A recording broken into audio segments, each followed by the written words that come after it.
Lorsque Moïse, en descendant de la montagne, vit l'assemblée adorer une idole et s'adonner au péché, il brisa dans sa colère les tables de pierre. Exode chapitre 40, verset 20.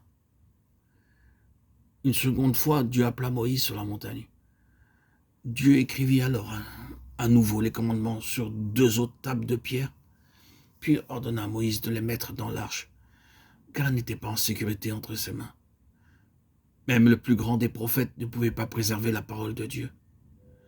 C'est pourquoi elles avaient été placées dans l'arche. Dieu avait montré que ce n'était pas par le moyen de grands docteurs, de grands prédicateurs, de grands professants ou de prophètes que sa parole serait préservée, mais seulement par le Seigneur Jésus-Christ. Frères et sœurs en Christ, c'est la leçon à retenir pour aujourd'hui. Quand le Seigneur Jésus a la première place dans nos vies, alors et alors seulement, la parole de Dieu apporte la vie dans notre vie intérieure. Nous exultons de la puissance de Dieu. Nous sommes alors vivants, réellement, non pas dans notre boîte crânienne, de manière intellectuelle, emprisonnés dans cette tour d'argent, dans cette cage d'or à laquelle nous nous complaisons, qui est notre mental, mais dans notre vie et dans nos cœurs, en communion avec le Saint-Esprit, nous vivons la parole de Dieu qui nous apporte la vie véritable. Les paroles de Dieu sont inscrites dans nos cœurs de chair et plus dans nos cœurs de pierre. Nous vivons la parole. Nous témoignons de la présence de Dieu dans nos vies. Malheureusement, aujourd'hui encore, force est de constater beaucoup de gens qui dépendent seulement de l'enseignement. Ils aiment assister à de nombreuses rencontres, nombreuses réunions, assemblées, vont de prédication en prédication, de dimanche en dimanche, de fête en fête. Ils écoutent tous les enseignements différents, mais ils ne donnent pas au Seigneur Jésus la première place dans leur cœur. C'est un échec.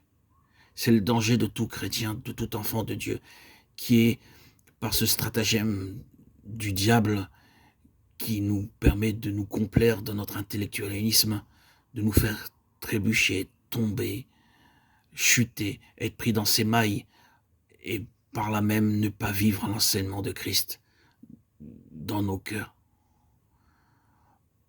Nous pouvons entendre beaucoup de sermons et être dans une vie de défaite, vivre une vie de déception, d'échec.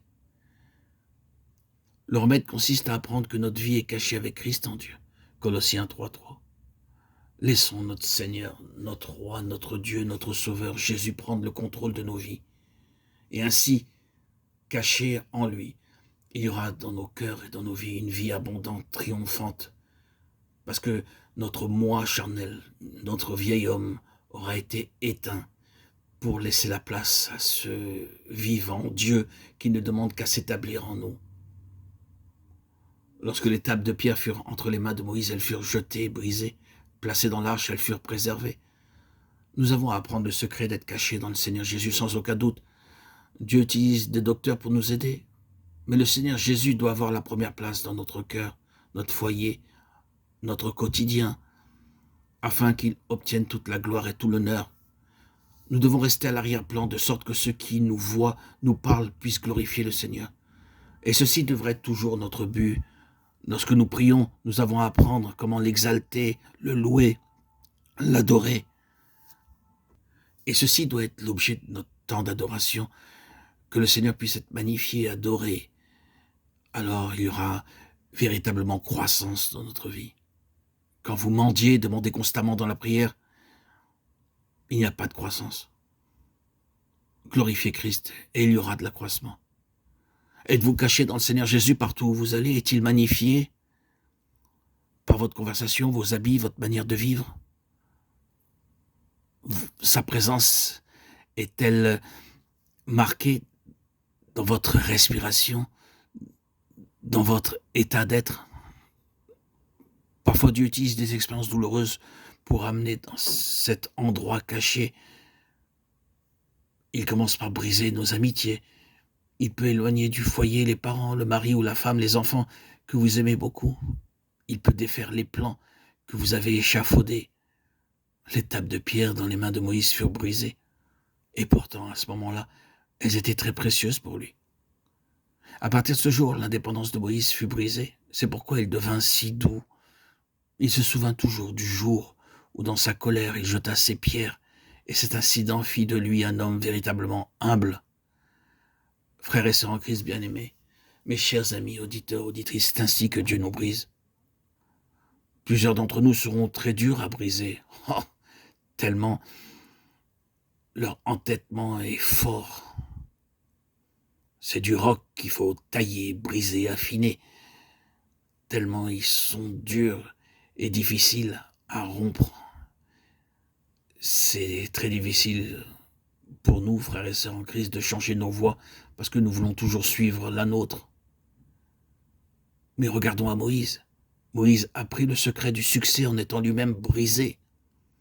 Dans la vie de chaque croyant, il y a des occasions et des événements qui peuvent être très humiliants. Et l'on s'étonne après de cette conduite de telle ou telle manière. Mais par cela, Dieu nous brise, nous humilie et nous rend doux comme Moïse. Regardons à notre Seigneur Christ Jésus qui s'est humilié, brisé. Alors seul, ainsi, nous voudrons réellement nous cacher dans le Seigneur et trouver qu'il est tout pour nous. Dès lors, nous dépendrons non pas des autres ni de nous-mêmes, mais de lui seul. Paul a pris cette leçon dans le désert et Dieu cherche à nous l'enseigner à nous aussi. Puisse Dieu nous aider à connaître plus pleinement le sens de ces choses qui furent cachées dans l'arche.